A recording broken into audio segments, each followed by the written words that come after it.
राष्ट्रीय महिला आयोग ने महाराष्ट्र पुलिस को जो है ये कहा है कि यास्मीन जो है उन्होंने जो कंप्लेंट जो है पुलिस स्टेशन में दायर की है उस पे अभी भी जो काम है वो क्यों नहीं शुरू हुआ है। इस वक्त हमारे साथ स्क्रीन पे आप देख रहे होंगे कि हमारे साथ महिला आयोग की एक मेंबर जुड़ी हुई है। तो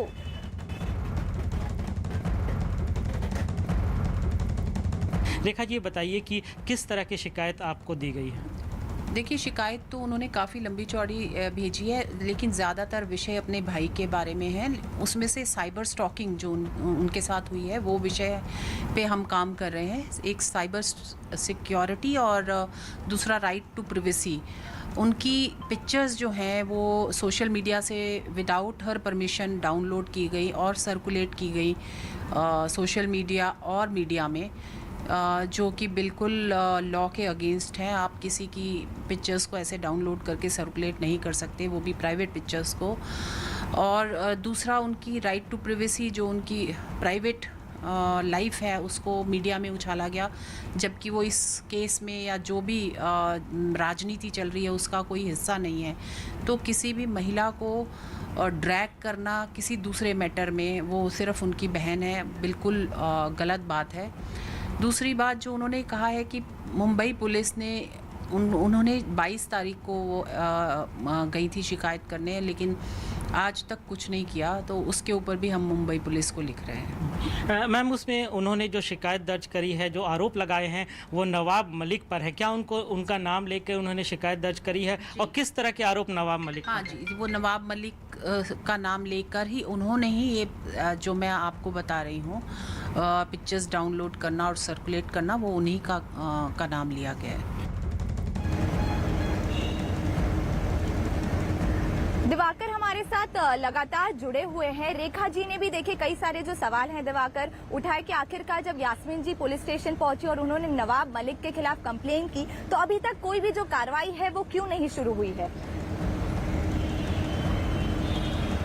देखिए श्रेया, यही तो सवाल है मुंबई पुलिस पर कि इस पूरे मामले में जो समीर वानखेड़े के खिलाफ 4 कंप्लेंट्स हुई उस पर मुंबई पुलिस ने ना सिर्फ कमेटी का गठन कर दिया है बल्कि इस कमेटी ने अपनी जांच भी शुरू कर दी है।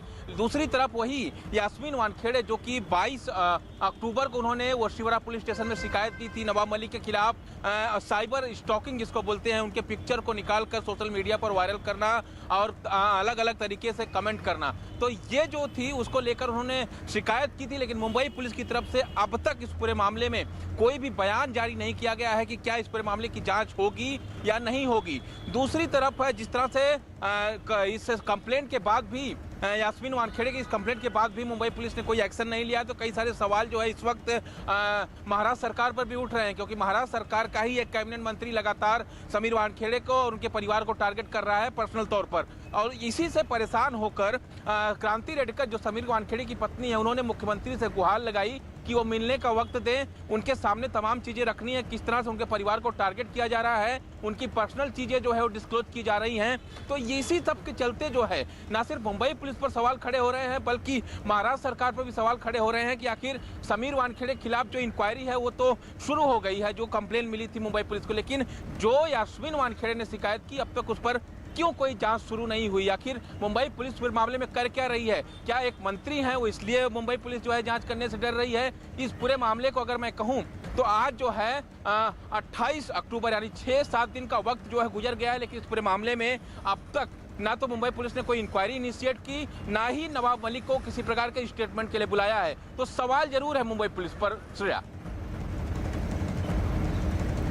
ठीक है, आनंद भी हमारे साथ लगातार जुड़े हुए हैं। आनंद, हम आपसे जानना चाहेंगे, देखिए प्रभाकर को जो है वो पुणे पुलिस ने पकड़ लिया है, साथ ही साथ कल जो है दिल्ली की टीम जो मुंबई पहुंची है उन्होंने प्रभाकर को 12 बजे जो है एनसीबी के दफ्तर बुलाया था, लेकिन जो प्रभाकर के वकील है उन्होंने साफ ये कहा है कि अभी तक जो प्रभाकर है उन्हें कोई भी जो है नोटिस नहीं मिला है। तो इस पर आप क्या कहेंगे, क्या हो सकता है कि आगे की कार्रवाई के लिए प्रभाकर को एनसीबी की जो टीम है वो बुला सकती है? जी देखिए, फ्लेचर पटेल का स्टेटमेंट रिकॉर्ड हुआ है और हम बिल्कुल आपसे लाइव बातचीत अभी फ्लेचर पटेल की करा रहे हैं बस कुछ ही सेकंडों बाद। लेकिन आशीष रंजन प्रसाद जो हैं उनके भी स्टेटमेंट रिकॉर्ड हो रहे हैं, जो इंस्पेक्टर हैं एनसीबी के चीफ विजिलेंस ऑफिस का जो कैंप ऑफिस है वहां पर उनके स्टेटमेंट रिकॉर्ड हो रहे हैं। वो देखिए हमारे साथ यहाँ पर सीधे जो है वो हमारे साथ फ्लेचर पटेल यहाँ पर जुड़े हुए हैं। फ्लेचर, आप से अभी एनसीबी की विजिलेंस टीम ने आपके स्टेटमेंट रिकॉर्ड करे। न्यूज़ 18 के दर्शकों को बताइए कि क्या पूछा गया आपसे विजिलेंस टीम ने। 94/21 की केस में आर्यन खान क्रूज केस जो है उसके संदर्भ में मुझे बुलाया गया था और मेरा नाम बिना मतलब उछाला गया था और श्री माननीय मिनिस्टर नवाब मलिक जी ने मेरा एड्रेस, फ़ोटो और पर्सनल कुछ फ़ोटोज़ वायरल किए थे। तो उनके ही ये सब वजह से आजकल जो चल रहा है वो चल रहा है और मुझे लग रहा है कि दबाने की मुझे कोशिश। फ्लेचर, आप ही क्यों समीर वानखेड़े की तमाम रेड में पंच होते थे, ऐसी क्या वजह थी? मैं एक माजी सैनिक हूँ, मैं एक अपना इंडियन आर्मी का सोल्जर रह चुका हूँ और 17 साल सर्विस देने के बाद जितने भी और ऐसे आर्मी, नेवी, एयरफोर्स के जो भी है वो अगर हम सिस्टम को। आनंद, हम आपके पास जो है वापस जुड़ेंगे। हमारी न्यूज़ 18 की एक टीम ने समीर वानखेड़े की जो पहली बीवी है उनके पिता से बात की है, जिन्होंने साफ ये कहा है कि उन्हें यही पता था कि जो समीर वानखेड़े परिवार है वो मुसलमान परिवार है और वो 2-3 सालों से उस परिवार को जानते थे।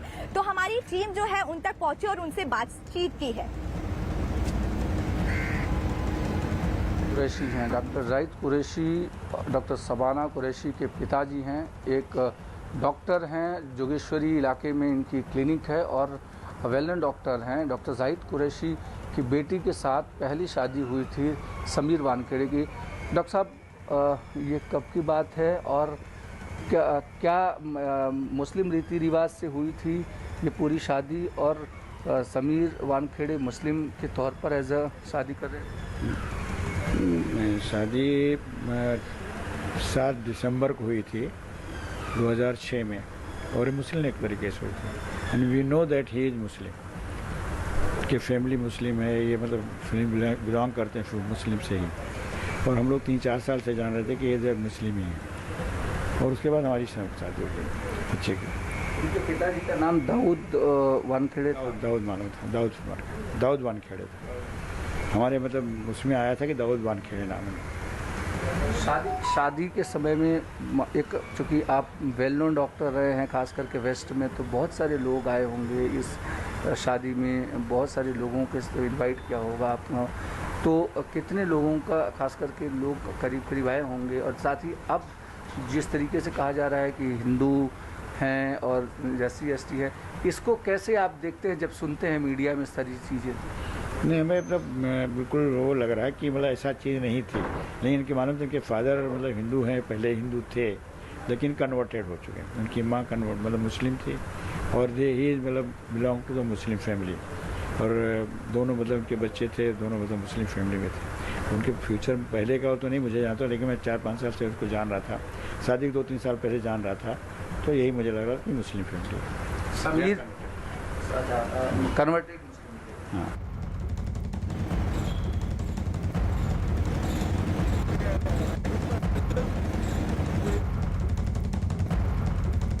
तो समीर वानखेड़े के पूर्व ससुर को आप सुन रहे थे। हालांकि इसी चिट्ठी के जरिए अब लगातार आरोप जो है लगाते हुए नवाब मलिक नजर आए थे। इस पूरे मामले को लेकर जांच भी तेज होती हुई नजर आ रही है, लेकिन दूसरी ही तरफ आप देखिए उनकी पत्नी क्रांति रेडकर अपने पति के बचाव में पूरी तरीके से सामने आ चुकी है। मुख्यमंत्री उद्धव ठाकरे से भी मिलने का वक्त मांगा गया है और अपने आप को एक मराठी लड़की बताते हुए कहा कि अगर बाला साहब ठाकरे होते तो ये सब कुछ नहीं होता और उम्मीद जताई कि आप इस पूरे मामले पर दखल देंगे।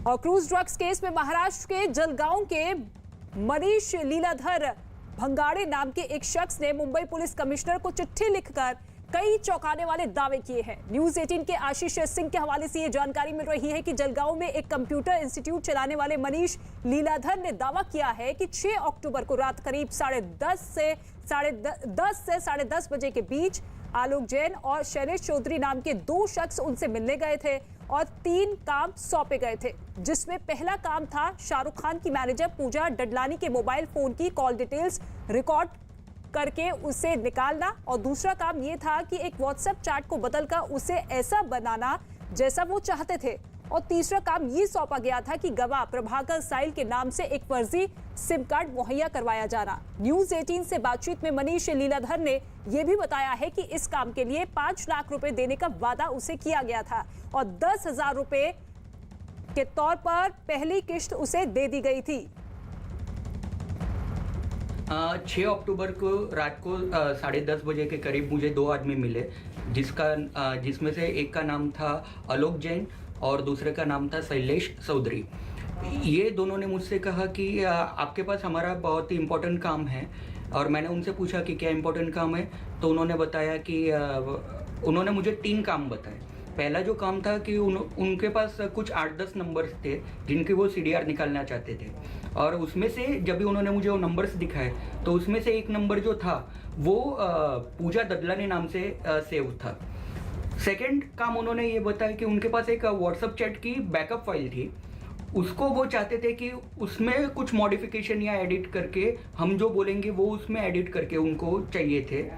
और वो जो व्हाट्सएप चैट के जो बैकअप फाइल थी वो फाइल आर्यन खान चैट इस नाम से उनके पास सेव थी। और तीसरा काम उन्होंने ये बताया मुझे कि प्रभाकर साइल इस नाम से हमको एक फर्जी सिम कार्ड लेके दो। तो ये तीनों काम के लिए उन्होंने मुझे 5 लाख की ऑफर भी दी, प्लस 10,000 रुपये उन्होंने ज़बरदस्ती मेरे हाथ में भी रखे। पर लेकिन 6 अक्टूबर था, किसी को पता नहीं था प्रभाकर साइल कौन है क्या है, और मैंने भी उस चीज़ को ज़्यादा एंटरटेन नहीं किया। लेकिन अभी 2 दिन से मैं देख रहा हूँ कि प्रभाकर साइल जैसे सामने आया तो मुझे ये क्लिक हुआ कि अगर ये काम मैंने नहीं किया है और ये अगर किसी और के पास अप्रोच हुए रहेंगे और उन्होंने अगर ये काम किया रहेगा तो हो सकता है कि इससे प्रभाकर साइल का मतलब थ्रेट लेवल है वो बढ़ जाती है। सेकेंड थिंग, उसके नाम का किधर भी मिसयूज हो सकता है। तो ये चीज़ गवर्नमेंट को मतलब उनके ध्यान में लाने के लिए मैंने मुंबई कमिश्नर को भी